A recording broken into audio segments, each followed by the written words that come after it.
Minoxidil has become one of the most commonly used hair growth solutions in the world. You see it everywhere.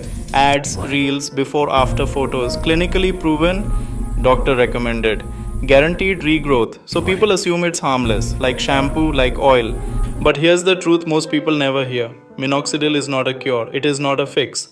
And once you start, it is often a long-term commitment. Before you even think of putting minoxidil on your scalp, you need to understand what it actually does and what it never will. First, let's clear the biggest myth. Minoxidil does not stop hair loss. It does not correct genetics. It does not block the hormone responsible for pattern baldness. Minoxidil works by stimulating blood flow and artificially extending the growth phase of hair follicles. In simple words, it forces weak follicles to hold on longer than they naturally would. That can make hair look thicker, temporarily. But here's the catch. The hair that grows because of minoxidil depends on minoxidil.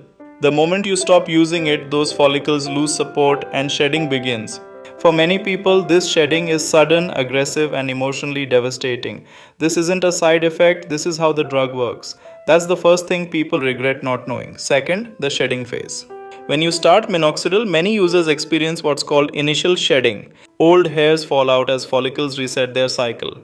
Doctors often say, don't worry, it means it's working. Sometimes that's true. But in people with underlying scalp inflammation, stress, nutritional deficiencies, or advanced genetic hair loss, this shedding can spiral into prolonged hair fall that doesn't fully recover. Starting minoxidil without fixing scalp health first is like planting seeds in broken soil. Third, scalp irritation and damage. Minoxidil is not gentle for everyone. Common problems include persistent itching, redness and burning, dryness and flaking, worsened dandruff, increased scalp sensitivity. For people who already have dandruff or scalp buildup, minoxidil can worsen inflammation, making the scalp environment hostile for hair growth. And here's an uncomfortable truth. A damaged scalp cannot grow healthy hair no matter how strong the drug is. Fourth, systemic side effects exist. Minoxidil was originally developed as a blood pressure medication. When absorbed excessively or used incorrectly, it has been associated with headaches, dizziness, rapid heartbeat, facial puffiness, unwanted facial hair growth. These effects are not common, but they are real, and dismissing them completely is irresponsible. Fifth, and this is critical, minoxidil only works for specific types of hair loss.